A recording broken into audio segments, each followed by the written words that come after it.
YouTube శ్రోతలకు అభినందనలు తెలియపరుస్తూ ఈనాటి అంశం జీవిత విజ్ఞానం. జీవిస్తున్న ప్రతి ఒక్కరం మనం ఎవరైతే ఉన్నామో విజ్ఞానంతోనే కదా జీవిస్తున్నది అని అనుకుంటాం మనం. కానీ అత్యధిక శాతం అజ్ఞానంలో మన యొక్క జీవితం కొనసాగుతూ ఉంది. జ్ఞానము అంటే ఉన్నది ఉన్నట్టు చూడడం, జీవితంలో సంభవించే సుఖదుఖాలని, దేంతోని సుఖము దేంతోని దుఃఖము అనేటువంటి విషయాలు ఏవైతున్నాయి కదా, ఉన్నది ఉన్నట్టు చూసే ప్రయత్నం మనం చేయాలి వాస్తవంగా. కానీ మనమేం చేస్తూ ఉన్నాం జీవితం లోపల అంటే ఉన్నది లేనట్టు చూడడము అజ్ఞానము, లేనిది ఉన్నట్టు చూడడం కూడా అజ్ఞానమే. ఉన్నది ఉన్నట్టు చూడగలగాలి, లేనిది లేనట్లు చూడగలగాలి, అది విజ్ఞానం అన్నట్టు. జీవిత విజ్ఞానం చాలా సులభంగా అనిపిస్తుంది, కానీ నిగూఢమైనటువంటి రహస్యం మీకు ఈ జీవిత విజ్ఞానం అనేటువంటిది 4 వాక్యాల లోపలనే వివరించి చెప్పబడుతున్నది అన్నట్టు. 4 వాక్యాల లోపల జీవితం యొక్క విజ్ఞానం ఇది ఎటువంటిదంటే ఈ భూగోళంపై ఉండేటువంటి ప్రతి మనిషికి సంబంధించినటువంటిది. దీనికి మతాలతోని, సంప్రదాయాలతోని, భూభాగాలతో ఎలాంటి సంబంధం, సంస్కృతులతోనూ ఎలాంటి సంబంధం లేదు. దేశాలు ఏవైనా, మతాలు ఏవైనా, సంస్కృతులు ఏవైనా, సంప్రదాయాలు ఏవైనా, భావజాలాలు ఏవైనా అనేక రకాలై ఉన్నా మనిషి యొక్క మనస్తత్వం, అందరి మనసులు వాటి యొక్క స్వభావ స్వరూపం ఒకే విధంగా ఉంటుంది. కాబట్టి ఉదాహరణకి ఎలాగైతే దేహానికి అన్నం, ఇది నిర్వివాద అంశం. దేహానికి ఏదో ఒక రకమైన అన్నం కావాలి, అయితే దేహం నిలవడానికి అవకాశం ఉంది. ప్రాణానికి వాయువు, ఇది కూడా నిర్వివాద అంశం. దేంతోని దేశ కాల ఏమితో సంబంధం లేదన్నట్టు. దాహానికి నీరు, ఆకలికి దేహం నిలిపేది అన్నము, ప్రాణం నిలిపేది వాయువు, దాహం తీర్చేది నీరు. ఇవి విశ్వజనీన సత్యాలు అన్నట్టు. మొత్తం మీద వీటి లోపల రెండవ అభిప్రాయం అనేది ఎవరికి ఉండదన్నట్టు. ఎట్లా ఏకైక సాధనాలు ఇవన్నీ, విజ్ఞానం కూడా అలాంటిది అన్నట్టు. ఇది అందరికీ జీవితం లోపల సుఖం, శాంతి, ఆనందానికి కారణభూతమైనటువంటిది విజ్ఞానమే. దీనికి వ్యతిరేకమైనటువంటి అజ్ఞానం ఏముందబ్బా అంటే మనకు భయ దుఃఖ బాధలకు కారణమయ్యేటువంటిది అజ్ఞానం. భయ దుఃఖ బాధలకు కారణమైనటువంటిది అజ్ఞానము. సుఖం, శాంతి, ఆనందానికి కారణమైనటువంటిది విజ్ఞానం. ఎవ్వరు కూడా ప్రపంచం లోపల నాకు భయ దుఃఖ బాధలు ఉండాలని కోరుకోరు. ఎవరు కూడా ప్రపంచం లోపల సుఖం, శాంతి, ఆనందము నాకు వద్దు అని అనుకోరు. ఇటువంటి విశ్వజనీనమైనటువంటి అంశం ఉన్నది జీవిత విజ్ఞానం. ఇదంతా మనసు, బుద్ధికి సంబంధించిన అంతర్జ్ఞానం అన్నట్టు. జీవితాన్ని వివేకం అన్న 3వ కంటితో చూడగలిగితే కనిపించే సత్యం, ఇట్టి జీవిత విజ్ఞానం ఎంతో అవసరం మనిషికి అన్నట్టు. మనకు ఉన్నది ఉన్నట్టుగా చూసే అలవాటు ఉండదు. ఉన్నది లేనట్లుగా, లేనిది ఉన్నట్లుగా చూసే అలవాటే సాధారణంగా మనిషికి ఉంటా ఉంది. దీన్ని మార్చుకోవాలి మనం. ఏది ఎట్లా ఉన్నాదో అట్లాగే చూడాలి. అప్పుడు కానీ దుఃఖం అంతరించడానికి అవకాశం ఉంది. ఇప్పటివరకు దీని ఒక ఉపోద్ఘాతమైంది. విషయం లోపలికి వచ్చేద్దాం. మనము ఏంటిది మనం చేస్తున్నటువంటిది అంటే కొన్ని విషయాలు మనకి తెలియకపోవడమే కారణం అన్నట్టు. మొదటి లైన్ ఏముందంటే, మొదటి వాక్యము, ఎంతటి వారికైనా జీవితంలో సమస్యలు ఉంటాయి. ఇది ఉన్నది ఉన్నట్టు చూసే దృష్టి అన్నట్టు. ఉన్నది ఉన్నట్టు చూడగలగాలి. ఎంతటి వారికైనా జీవితంలో సమస్యలు ఉంటాయి. ఇది సత్యమైనటువంటి విషయం అయితే మనం చూసేది దీనికి విపరీతంగా చూస్తూ ఉన్నాం అన్నట్టు. ఏంటి ఎంతటి వారికైనా అంటే సామాన్యుని నుండి సార్వభౌముని వరకు లెక్క పెట్టండి. ఒక సామాన్య పౌరుడు ఏమనుకుంటాడు, సార్వభౌమ అధికారం ఉండేటువంటి గొప్పవాళ్లకు సమస్యలు ఏముంటాయి అప్ప, వాళ్ళు చాలా గొప్పవాళ్ళు కదా అని సామాన్యుడు అనుకుంటాడు అన్నట్టు. గొప్పవాడేమనుకుంటాడు, సామాన్యునికి ఏం సమస్య అప్ప, ఉండడము తినడము పండడం ఇంతే ఉంటుంది, మొత్తం సామాన్యునికి పని బాధ్యతలు ఏముంటాయి వాళ్ళకు, వాళ్ళు ఎంత బేఫికర్ ఉన్నారని చెప్పేసి వాళ్ళు అనుకుంటారు. వీళ్ళు ఇట్లా అనుకోవడము, వాళ్ళు అట్లా అనుకోవడము, ఇది ప్రపంచంలో జరుగుతూ ఉందన్నట్టు. సత్యం ఏంటంటే ఎంతటి వారికైనా జీవితంలో సమస్యలు ఉంటాయి. ఈ మనము ఏదైతే ఆలోచిస్తున్నామో ప్రకృతి లోపల చర్య ప్రతిచర్య అనేది ఉంటుంది అన్నట్టు. మొత్తం మీద సమస్య మనకే ఉంది అనుకోవడమే మన యొక్క బాధకి కారణమైపోతుంది అన్నట్టు. ప్రతి ఒక్కరికి సమస్యలు ఉంటాయి. అయితే చిన్నవాడి సమస్య చిన్నవాడికే ఉరితాడు, పెద్దవాడి సమస్య పెద్దవానికే ఉరితాడు అన్నట్టు. మొత్తం మీద ఈ రకంగా ఆలోచించేటువంటి సత్యం ఏదైతుందో మనం ఆలోచించగలగాలి. మనం ఏమనుకుంటున్నామంటే బాధలు వచ్చినా ఈ బాధలు నాకు మాత్రమే ఉన్నాయి, కష్టాలు బాధలు ఏ వచ్చినాయి బాధలు, బహుశా ఎదుటివారికి బాధలు లేవు అనుకోవడమే అజ్ఞానం. ఎదుటివారికి కూడా ఈ బాధలు ఉన్నాయి. ఉదాహరణకి కొందరికి డబ్బు లేదు అనేటువంటిది ఒక సమస్య, దాని లోపల నుంచి ఎన్నో సమస్యలు పుట్టుకొని వస్తాయి అన్నట్టు. అయితే డబ్బు లేదు అనేటువంటి సమస్య గల మనము డబ్బున్న వాడికి సమస్యలు ఉండయి అనుకునేట్టు భ్రమ లోపల ఉంటాం అన్నట్టు. ఆ భ్రమ ఏం చేస్తుంది, అయ్యో వాళ్ళకి సమస్యలు లేవు నాకున్నాయి, వాళ్ళకి సమస్యలు లేవు నాకున్నాయి అనేటువంటిది ఊకే దృఢమైపోయి మనము చింతాక్రాంతలం అయిపోతుంటాం అన్నట్టు. సమస్య డబ్బు లేదన్నది నీకున్నది ఎంత సత్యమో, డబ్బున్న వాడికి నీకు లేని సమస్యలు, నీకంటే గొప్ప సమస్యలు వాడికి కూడా ఉంటాయి అన్నట్టు. ఇది మనం గమనించాం. డబ్బు ఉంటే ఏమిటి, డబ్బును వినియోగించుకునేటువంటి జ్ఞానం కావాలి, డబ్బుతో పాటు సంస్కారం ఉండాలి.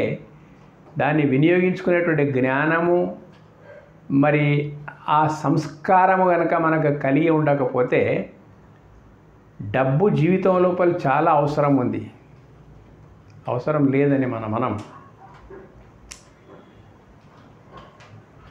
అయితే దాని మోతాదు ఏదైతే ఉందో, ఎంత ఉంటే మనిషి సుఖంగా ఉంటాడనే దాని లోపలనే వివాదాలు చాలా ఉన్నాయన్నట్టు చూస్తూ ఉన్నాం మనం. అయితే డబ్బు లేకపోవడమే మనకు ఒక సమస్య అయిపోతే, డబ్బున్న వాడికి కూడా అదొక రకమైన సమస్య ఉంటుంది అన్నట్టు.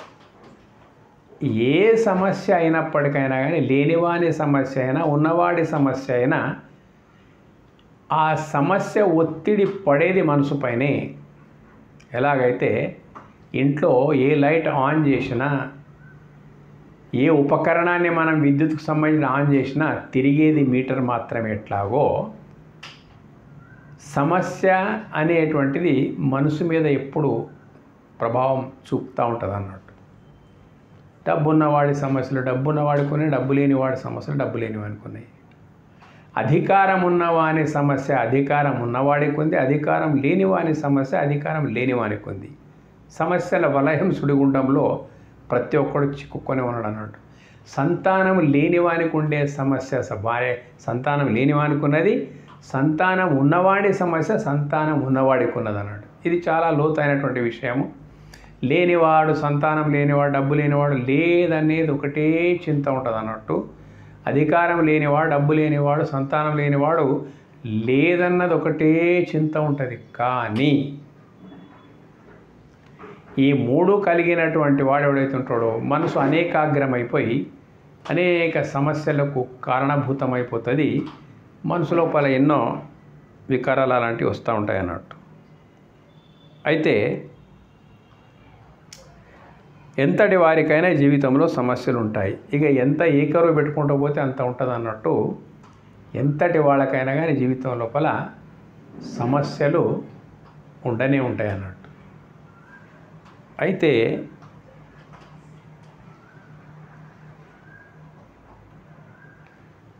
సమస్యలు సమస్యలు సమస్యలు అనుకుంటా మనము కేవలం సమస్యలు ఉన్నాయని చింతాక్రాంతులు అవుతూ ఉన్నాం.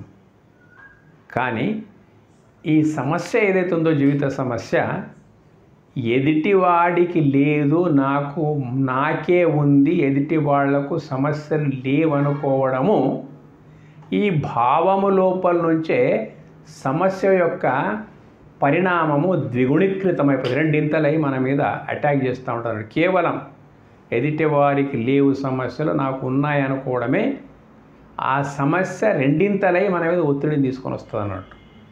అయితే ఎప్పుడైతే ఎదుటి వారికి కూడా సమస్యలు ఉన్నాయి అనుకుంటే నీ సమస్య అది 50% కుదించబడుతుంది అన్నట్టు. 100% ఉండేటువంటి సమస్య దాని యొక్క ఒత్తిడి 50% తగ్గిపోతుంది అన్నట్టు మొత్తం మీద. ఎందుకంటే ఉన్నాయి, ఎదుటి వాళ్ళ కూడా సమస్యలు ఉన్నాయి అనే కేవలం ఇంత జ్ఞానమే నీ సమస్యను 50% తగ్గించేస్తుంది. నాకు మాత్రమే సమస్య ఉంది, ఎదుటి వాళ్ళకు లేదనుకుంటే నీ ఉన్న సమస్య రెండింతలు అయిపోతుంది. అందరికీ సమస్యలు ఉన్నాయంటే నీ సమస్య 50% తగ్గిపోతుంది. ఇది ఒక సైకలాజికల్ సైన్స్ అన్నట్టు. మొత్తం మీద మీకు ఒక చిన్న ఎగ్జాంపుల్ చెప్తా. ఇప్పుడు వ్యవసాయదారుని తీసుకుందాం మనం మొత్తం మీద, లేదా వ్యాపారస్తుని తీసుకుందాం. వ్యవసాయదారుడు వ్యాపారస్తుడు తన వృత్తి ధర్మాలు నిర్వర్తించుకుంటూ ఉంటారు అన్నట్టు తీసుకుందాం మనం.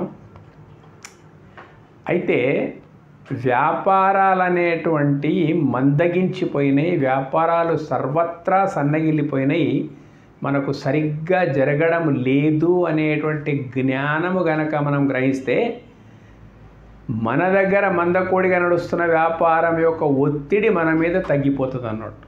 ఆ బాధ మనకు తగ్గిపోతుంది. ఎందుకంటే ఎవ్వరికీ జరగడం లేదు కదా. అటువంటప్పుడు మనం చేసేది ఏముంది, అందరి మాదిరిగా మనకు ఉంటుంది అనేటువంటి జ్ఞానం లోపల నుంచే 50% తీవ్రత తగ్గిపోతుంది అన్నట్టు. నీకు బాధ యొక్క తీవ్రత తగ్గిపోతుంది. అదే రకంగా వ్యవసాయదారుని తీసుకుందాం మనం మొత్తం మీద. అతడు పెట్టిన ఏదైనా ఒక పంట, అతడు పెట్టినటువంటి పంటనే పాడైపోయింది పొలం లోపల అంటే సమస్య కారణాంకాల పద్ధతి లోపల ఆయనను పీడిస్తూ ఉంటుంది అన్నట్టు. కానీ అతి వర్షం వల్లనో అతివృష్టి వల్లనో అనావృష్టి వల్లనో ఏదో కారణాల నుంచి అందరూ పెట్టినటువంటి పంటలు నష్టపోయే పరిస్థితి వచ్చేసింది, అతివృష్టి అయిపోయింది. కాబట్టి మనం ఏం చేయలేని పరిస్థితి, ఏం చేయగలుగుతాం, దైవికమైనటువంటిది అని చెప్పేసి అందరి పొలాల లోపల అతివృష్టి కారణంగానో అనావృష్టి కారణంగానో వాతావరణ రకరకాల కారణంగానో అందరి పొలాల లోపల పంటలు దెబ్బతినిపోయినాయి అన్నట్టు. అప్పుడు మన పొలంలో పంటలు దెబ్బతినిపోయినందుకు అందరి సరిగ్గానే మనవి పోయినాయి కదా అని చెప్పేసి దాదాపు సమస్య తగ్గిపోతుంది అన్నట్టు. మనసు మీద దాని యొక్క ఒత్తిడి బాధ అనేది తగ్గిపోతుంది. కానీ ఒకవేళ నా పంట మాత్రమే పోయిందని అనుకున్నటువంటి వ్యక్తికి చాలా బాధ అయిపోతుంది అన్నట్టు. ఎందుకు? ఇది ఒక మనసుకు సంబంధించినటువంటి అంశం అన్నట్టు. ఈ రకంగా ఎవరికో సమస్యలు లేవు, నాకు మాత్రమే అటువంటి సమస్యలు ఉన్నాయి అని అనుకుంటే ఆ సమస్య నిన్ను చాలా కృంగదీస్తుంది అన్నట్టు. చెప్పబోయే సారాంశం ఏంటంటే, ఎంతటి వారికైనా జీవితంలో సమస్యలు ఉంటాయి. నీ ఎందు లోపలైనా తీసుకో, మొత్తం మీద ప్రతి ఒక్కరికి సమస్య. అటెండర్ ఉన్నాడు ఉద్యోగం లోపల, అటెండర్ సమస్యలు చిన్న ఉద్యోగం అని చెప్పేసి అటెండర్కి ఉంటాయి, కానీ బాధ్యత అనేది ఏముండదు అతడికి మొత్తం మీద. ఒక శారీరక శ్రమ తప్ప ఎక్కువ పని ఏముండదు అటెండర్కు. అదే ఒక కలెక్టర్ ఉంటాడు అన్నట్టు, కలెక్టర్కు విశ్రాంతిగా నిద్ర రావడానికి వీల్లేదు. ఎందుకు నిద్ర రావడానికి? ఎప్పుడు ఏ సమయం లోపల జిల్లా యొక్క మొత్తం ఒత్తిడి ప్రతి శాఖల అతడి మీదనే ఉంటుంది మొత్తం మీద. ఆ రకంగా ప్రతి శాఖ ఒత్తిడి అతడి మీద ఉన్నప్పుడు ఎప్పుడు ప్రభుత్వానికి ఏం జవాబుదారీతనం ఇవ్వాలో అనేటువంటిది, అతడు ఆఫీసులో ఉన్నా కానీ ఆఫీసే ఉంటుంది ముందు, ఆఫీసులో లేకుండా ఇంట్లో ఉన్నా కానీ మైండ్ లోపలికి ఆఫీస్ వస్తుంది అన్నట్టు మొత్తం మీద. ఆ మైండ్ నుంచి నిరంతరం, అది ఎగ్జిక్యూటివ్ పోస్ట్ కాబట్టి 24 గంటలు తిరుగాడుతూనే ఉంటుంది మనసు మొత్తం మీద. కొన్నిసార్లు ఒత్తిడికి లోనయ్యే పరిస్థితి కూడా వస్తుంది అన్నట్టు. అది అతడి సమస్య. అంటే పిల్లలతోనే సరైన కాపురము చేసేటువంటి అవకాశం దొరకదు, లేక భోజనం యొక్క ఆస్వాదన దొరకదు, ఎప్పుడు ఒత్తిడి వగైరా వగైరా. ఆయన సమస్య ఎంత ఘోరంగా ఉంటుందంటే అది ఒక సమస్య. అధికారం ఉంటే ఉండవచ్చు, కానీ అధికారమైనా ఏమున్నా మన సుఖ ఆస్వాదనకు అడ్డంకిగా మారినప్పుడు అవన్నీ కూడా ఉండి లేనట్టే ఉంటాయి అన్నట్టు మొత్తం మీద. ఈ రకంగా ఒక అటెండర్ ఉంటాడు, నేను చిన్న అటెండర్ని అనేటువంటి బాధ ఆయనకు ఉన్నప్పటికైనా కానీ కలెక్టర్కు ఉండేటువంటి బాధ ఏదైతే ఉందో అది అటెండర్ ఊహించను లేడు అన్నట్టు మొత్తం మీద. అర్థం చేసుకుంటే అర్థమైపోతుంది. కాబట్టి ఈ సమస్య అనేటువంటిది నాకు మాత్రమే ఉందనుకునే విషయం లోపల నుంచి మనం బయటపడాలి. సరే, సమస్యల విషయం అయిపోయాయి. ఇంకొకటి, సమస్య ఏదైనా, ఎవరికైనా సమస్య ఏదైనా ఉండనివ్వండి, ఎలాంటి సమస్యలకైనా పరిష్కార సూత్రాలు ఉన్నాయి ప్రపంచం లోపల. సమస్య ఉంది, దాని పరిష్కారం ఉంది అన్నట్టు, ఆ సూత్రాలు కూడా ఉన్నాయి అన్నట్టు.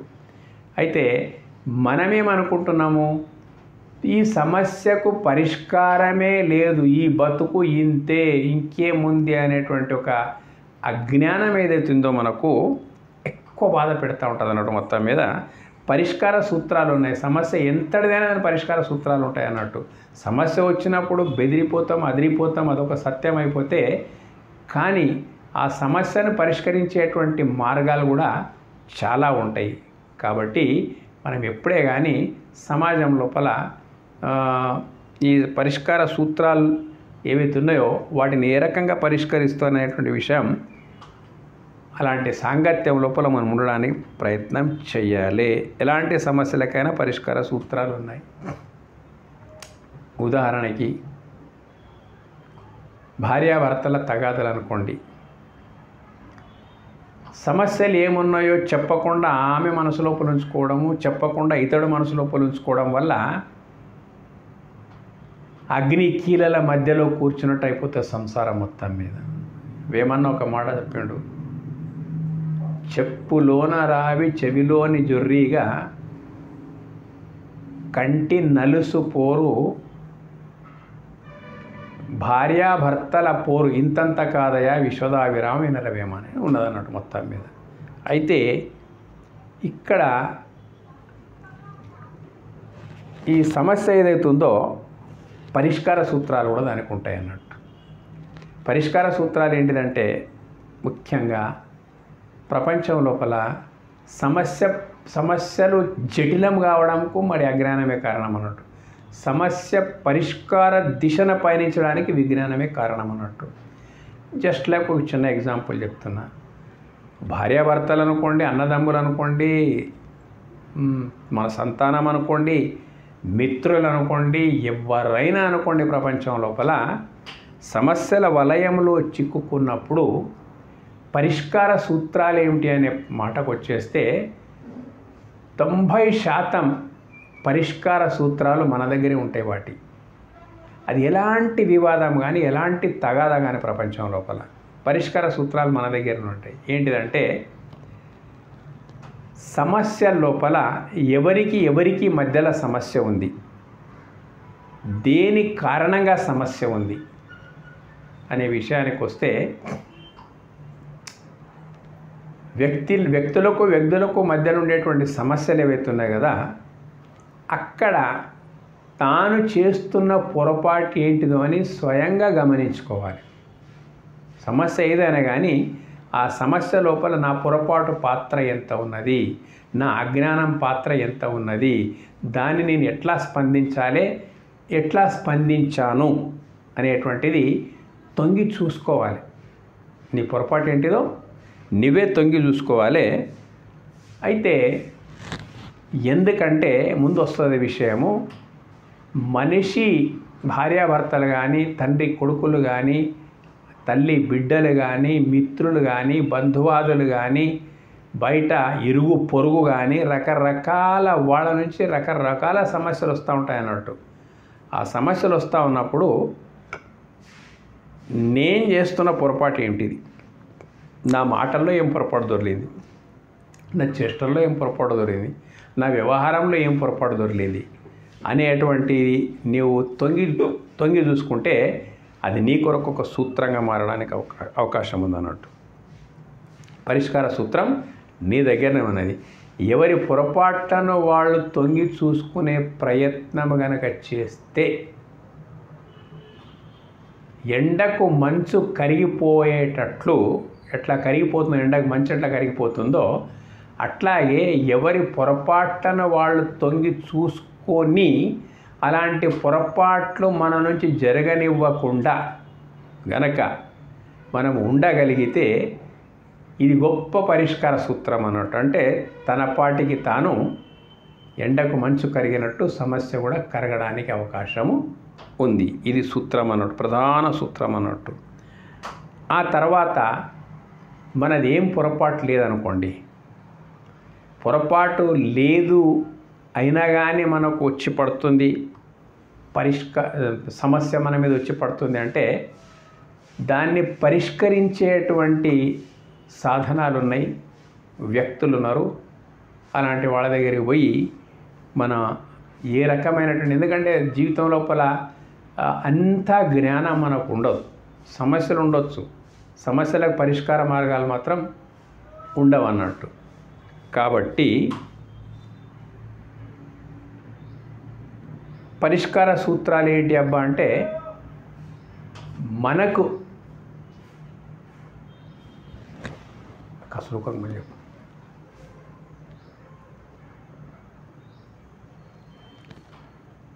ఎలాంటి సమస్యలకైనా పరిష్కార సూత్రాలు ఉన్నాయంటే మనకు తెలియనటువంటి వాళ్ళు ఎవరైతే ఉంటారో, మనకు తెలిసినటువంటి వాళ్ళు ఎవరైతే ఉంటారో అక్కడికి పోయి మన సమస్యలు అనేటువంటిది చెప్పుకోగలగాలి. సమస్యను పరిష్కరించే వ్యక్తిత్వాలు ఎవరున్నారు అనేటువంటిది కూడా మనం గమనించాలి. ఒక్కొక్కసారి ఏమైపోతుందంటే ఎవరి ద్వారా మన సమస్యకు పరిష్కారం ఉంటుందో అక్కడికి పోకుండా ఏవో కారణాల నుంచి మనం ఎక్కడికో పోతూ ఉంటాం, ఏదో వ్యక్తులను ఆశ్రయిస్తూ ఉంటాం. కొందరు వ్యక్తులు ప్రపంచంలో ఎట్లా ఉన్నారంటే నీ సమస్యను పెంచి ఏంటిది ఎదుటివాడు కష్టపడుతుంటే సంతోషపడేటువంటి తత్వాలు కొన్ని ఉంటాయి అన్నట్టు. అటువంటి వాళ్ళని మనం ఆశ్రయిస్తే మన సమస్య మరీ పెరిగిపోతుంది. ఎవరిని ఆశ్రయించడం వల్ల నిష్పక్షపాతంగా ఒక కపటం లేకుండా మన సమస్యను మనం పరిష్కరించగలుగుతారో అలాంటి వాళ్ళని మనం వెతుక్కోవాలి. సమస్యలు ఏవైనా పరిష్కార సూత్రాలు ఎన్నో ఉన్నాయి అన్నట్టు.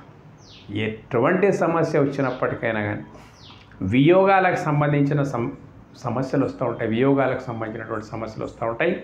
ఆ వియోగాలకు సంబంధించిన సమస్యలు వచ్చినప్పుడు పరిష్కారం ఎట్లా అనేటువంటి మాట మనకు వస్తుంటుంది అన్నట్టు.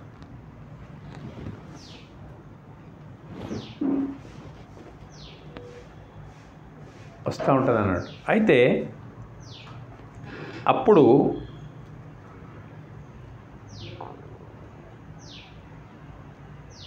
ఆ వియోగాల లోపల మనం ఏమనుకుంటామంటే అనుకోకుండా ఏదో వియోగం జరిగినప్పుడు ఈ సమస్య జీవితాంతం ఉంటుంది అనేటువంటి భావన మనకు వస్తుంది. ఒక్క వియోగమే కాదు, నష్టాలు, కష్టాలు, భయ, దుఃఖ, బాధలు, ఇవన్నీ సమస్యలు ఏవైతే ఉన్నాయో కదా, పరిష్కార సూత్రాలు ఏంటిదంటే మనకు ఒక అజ్ఞానం ఉంది. ఏంటిది అజ్ఞానం అంటే, ఏదైనా సమస్య వచ్చిందనుకో, వియోగ సమస్యను వచ్చిందనుకో, చిరుతప్రాయం లోపలనే వియోగం చెందడం, మన సంతానం లేదా ఇటువంటిది ఏదైతే ఉంటుందో మన భర్త భార్యలు, ఇటువంటి వ్యవహారాలు ఎన్నో ఉంటాయి. వియోగ సంబంధమైనది తీసుకుందాం ప్రస్తుతానికి మనం. ఈ వియోగ సంబంధమైనటువంటి మార్గాల లోపల మనకు ఒక అజ్ఞానం ఏముందంటే, అయిపోయింది, ఇక ఈ సమస్యకు అంతము లేదు, పరిష్కార మార్గం లేదు అని ఒక దృఢంగా మనం నాటుకుంటాం. అది మన అజ్ఞానం అన్నట్టు. ఏది కూడా ప్రపంచం లోపల చిరస్థాయిగా అంటే శాశ్వతంగా ఉండదు. ఏంటి, ఇది ఇలాగే ఉండదు. ఏ పరిస్థితి లోపల మనం ఉన్నామో, చాలా కష్టతరమైన పరిస్థితి లోపల మనం ఉన్నాం. మనం అనుకునే కష్టాలు ఇట్లా కొనసాగుతాయి కాదు. పోయే స్వభావం ఉన్నది వాటికి. ప్రతిదీ వస్తుంటుంది, పోతుంటుంది అన్నట్టు. అయితే పోతుంది అని మనం అనుకోం. పోతుంది అని మనం అనుకోకపోవడం వల్ల కష్టం ఎక్కువైపోతుంది, కానీ ఖచ్చితంగా పోతుంది అన్నట్టు. ఎందరెందరో సంతానాన్ని కోల్పోయిన వాళ్ళ బాధ, ఎందరెందరో భర్తలను కోల్పోయినటువంటి బాధ, ఎందరెందరో తన వాళ్ళను కోల్పోయినటువంటి బాధలు మనం చూస్తూ ఉన్నాం.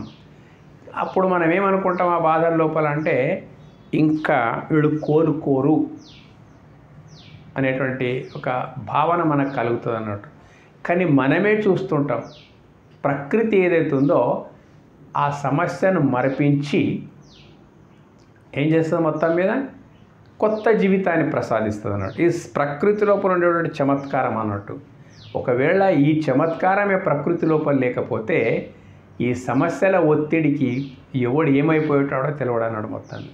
ఉదాహరణకి ఒక అమ్మాయి భర్త వియోగం జరిగింది, పెళ్ళైన 2-3 సంవత్సరాలు భర్త వియోగం జరిగింది అనుకుంటాం మనం. అయ్యో ఈమెది ఎట్లా అని చెప్పేసి, అది కాలం లోపల ఒక శక్తి ఉంది. ఆ కాలం ఏం చేసి ప్రతిదాన్ని కరగగొడుతూ ఉంటుంది అన్నట్టు. కొన్ని రోజులు అయిన తర్వాత, 1 సంవత్సరం 2 సంవత్సరాలు అయిన తర్వాత ఆ సమస్యకు పరిష్కారం ప్రకృతి ఇస్తుంది అన్నట్టు మొత్తం మీద. ఇది మనకు తెలియదు, వచ్చింది అట్లాగే ఉంటుందని అనుకుంటాం అన్నట్టు. అయితే ఉండదు. దీనికి ఏ శాస్త్రాలు, ఏ సందర్భాలు, ఏ మత సూత్రాలు అవసరం లేవు. మీరు చూస్తూ ఉండే మొత్తం మీద ఒక మనిషికి ఎటువంటి చాలా అపారమైన నష్టం వస్తుంది అనుకోండి మొత్తం మీద, ఇంకా వాని జీవితం క్లోజ్ అయిపోయిందని మనం అనుకుంటాం. కానీ కాదు. ఎందుకు కాదంటే, ఏమడుగా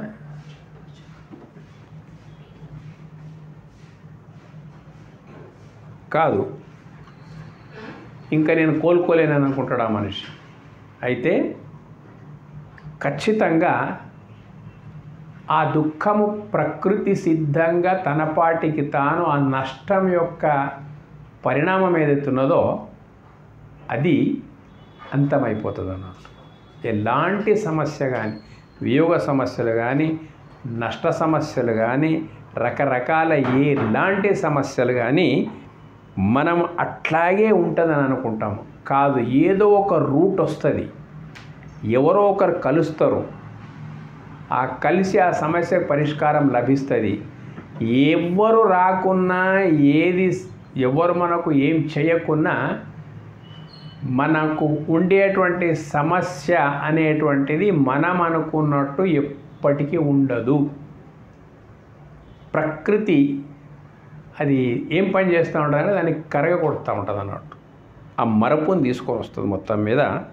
అదొక గొప్ప పరిష్కార సూత్రం అన్నట్టు. మొట్టమొదటిది ఏంటంటే 70% నా తప్పును నేను గ్రహించుకోగలిగితే సమస్య ఆటోమేటిక్ తగ్గిపోతుంది అన్నట్టు. ఇట్లా పరస్పరంగా ఎవరి తప్పులను వాళ్ళు గ్రహించుకునేటువంటి పరిస్థితి లోపలికి వెళ్ళిపోతే అదే గొప్ప పరిష్కార సూత్రం అయిపోతుంది.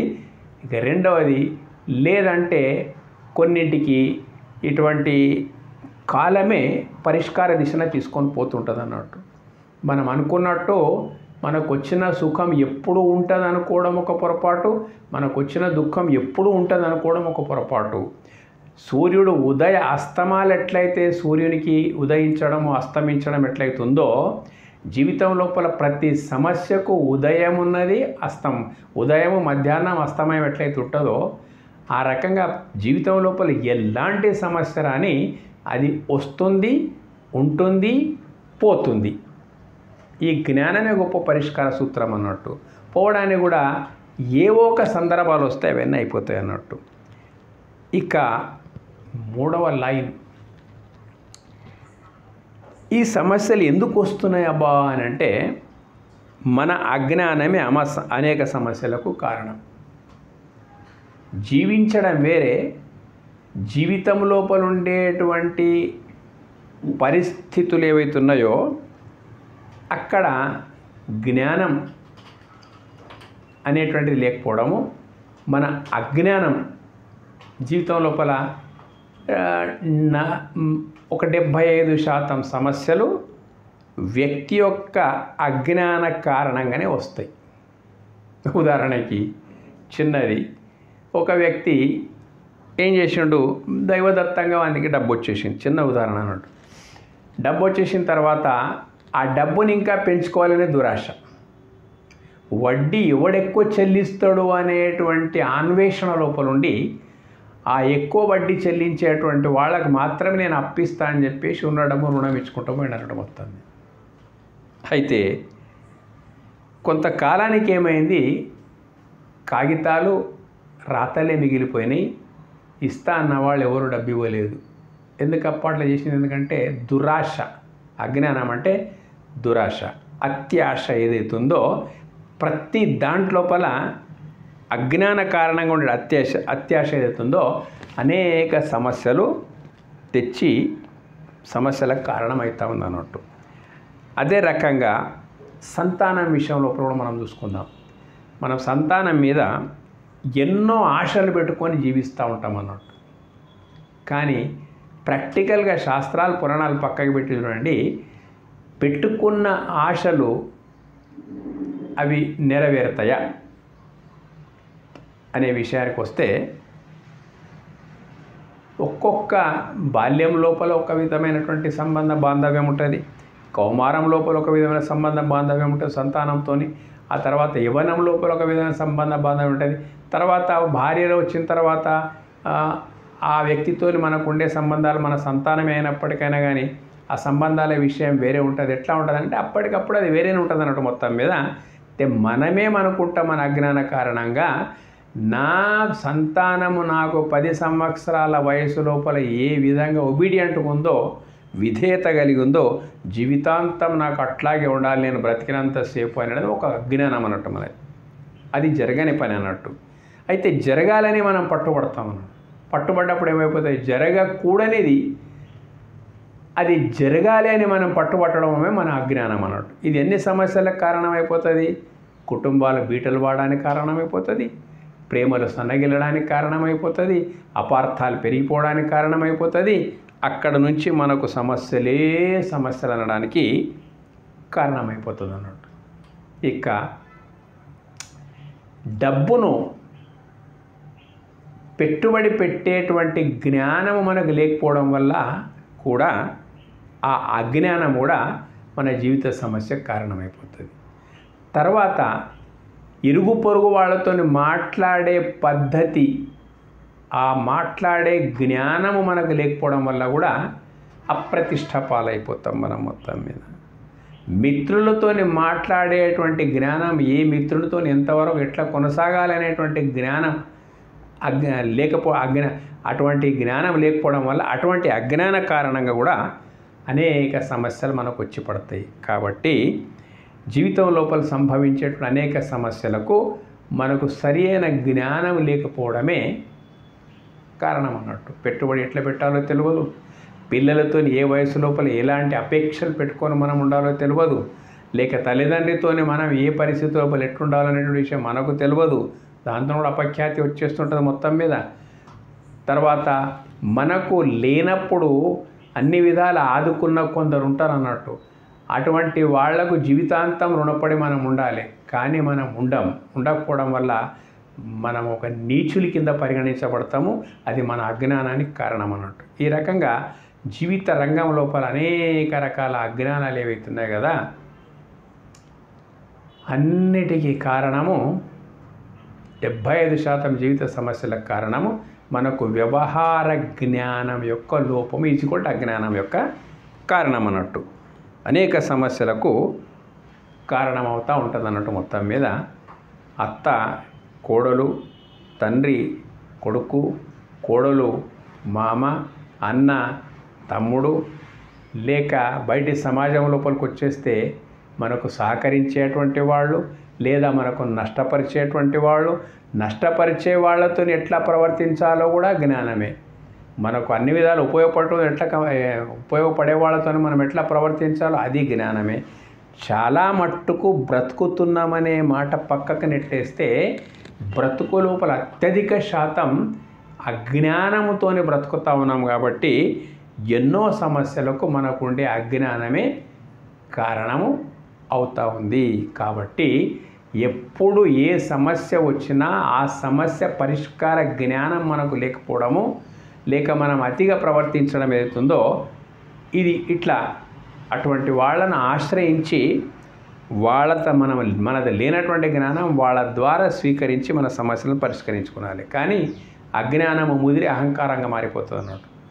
అజ్ఞానము ముదిరి అహంకారంగా మారిపోయినప్పుడు మనం ఎవరిని ఆశ్రయించకపోతే జీవిత సమస్యలను మనం వదిలిపెట్టిపోవడానికి వీలే లేదు. తర్వాత 4వ వాక్యం ఏంటిదంటే, విజ్ఞానమే అన్ని సమస్యలకు పరిష్కార మార్గం.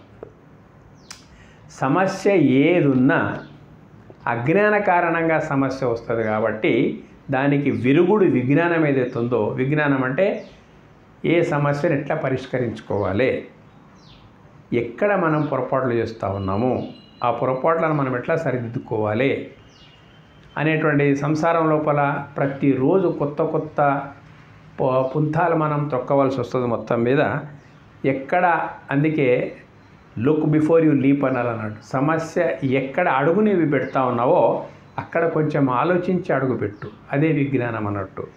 విజ్ఞానమే అన్ని సమస్యలకు పరిష్కార మార్గం. విజ్ఞానం లోపల ఎంత గొప్ప శక్తి ఉందంటే చాలా గొప్ప శక్తి ఉందన్నట్టు. ప్రతి సమస్యకు పరిష్కారం ఎక్కడైనా అంటే విజ్ఞానం లోపలనే ఉన్నది. ఎందుకంటే మానవుడైనటువంటి వాడు విజ్ఞాన ప్రధానమైనటువంటి ప్రాణి కాబట్టి విజ్ఞానం అనేటువంటిది అన్ని సమస్యలకు కూడా పరిష్కార మార్గము. అగ్ని ఏ రకంగానైతే అన్నింటినీ భస్మం చేయగలుగుతుందో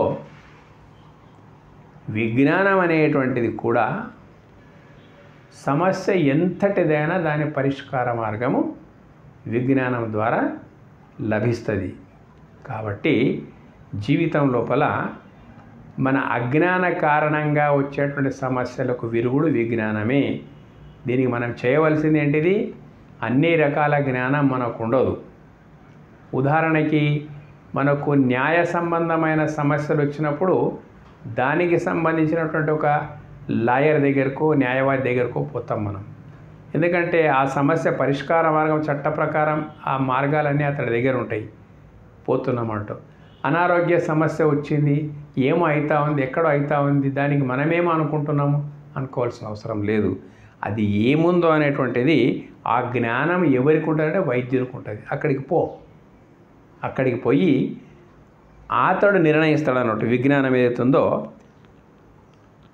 అక్కడికి పోతే అతడి జ్ఞానము నీ అనారోగ్యాన్ని దూరం చేయగలుగుతుంది. నీకుండేటువంటి వివాదము న్యాయవాది దగ్గరికి పోతే ఆ న్యాయస్థానం ద్వారా నీకు పరిష్కారం అయిపోతుంది. నీకు డబ్బు సమకూర్చుకోవాలంటే సమకూర్చుకునేటువంటిది కూడా జ్ఞానం ఉందన్నట్టు. ఆ డబ్బును ఎలా సమకూర్చుకోవాలి, ఎవరి సలహాలు మనం పాటించాలి, అయితేనే మనకు డబ్బు సమకూరుతుంది అనేటువంటి విషయం. సమస్య ఏదుంటే ఆ యొక్క జ్ఞానం ఉన్నటువంటి వాళ్ళని ఆశ్రయించాలి. అయితే అలాంటి వాళ్ళని ఆశ్రయించాలనేటువంటి ఒక నిజంగా సమస్య ఏది ఉంటే ఆ సమస్య పరిష్కారమును సూచించే వాళ్ళని ఆశ్రయించాలి అని అనుకోవడం కూడా పెద్ద జ్ఞానమే అన్నట్టు. మొత్తం మీద అక్కడ కనుక అజ్ఞానం ఉంటే నువ్వు ఎవరిని ఆశ్రయించవు, ఈ సమస్యకు పరిష్కార మార్గము దొరకదు. కాబట్టి విజ్ఞానమే అన్ని సమస్యలకు పరిష్కార మార్గం అనేటువంటి విషయం మనం తెలుసుకోవాలి. ముఖ్యంగా ఈ ఎంతటి వారికైనా జీవితంలో సమస్యలు ఉంటాయి, మరవకూడదు. నాకే ఉన్నాయని అనుకోకూడదు. ఎలాంటి సమస్యలకైనా పరిష్కార సూత్రాలు ఉన్నాయి. సమస్య ఎంత పెద్దదైనా కానీ దాని పరిష్కార సూత్రాలు అవి ఆటోమేటిక్ కాలమన్నా ఇస్తుంది, లేకపోతే మన యొక్క ప్రాయశ్చిత్తం అన్న సమస్యలకు పరిష్కారం ఇస్తుంది అన్నట్టు మన పొరపాటు మనం గమనించడం ద్వారా మన అజ్ఞానమే అనేక సమస్యలకు కారణం. చూడండి, ఎవరి హృదయాన్ని నీవు మీటి చూసినప్పటికైనా కానీ ఏదో సమస్యకు పెద్ద బాధపడుతూ వస్తున్నటువంటి వ్యక్తికి మనం ఆలోచించి ఆ వ్యక్తి మాట్లాడితే ఆయన ఎక్కడెక్కడ పొరపాటు చేస్తే ఈ సమస్య వచ్చిందో మనకు అర్థమైపోతుంది అన్నట్టు. మన అజ్ఞాన సమస్యల కారణం. విజ్ఞానం అన్ని సమస్యలకు పరిష్కారం మార్గం. అహంకారాన్ని పక్కకు నెట్టి మనకు విజ్ఞానం ఉంటే దాన్ని ఉపయోగించుకోవాలి. మనకు విజ్ఞానం లేకపోతే ఆ సమస్యను పరిష్కారం చేసేటువంటి విజ్ఞానము ఎక్కడెక్కడ ఉందో అక్కడక్కడ పోయి వినయ విధేయతలతోని మన యొక్క మంచి భావన నుంచి అటువంటి సంబంధమైన జ్ఞానులను ఆశ్రయించి మన సమస్యలను పరిష్కారం చేసుకోవచ్చు. ఇది జీవిత విజ్ఞానం. ధన్యవాదాలు.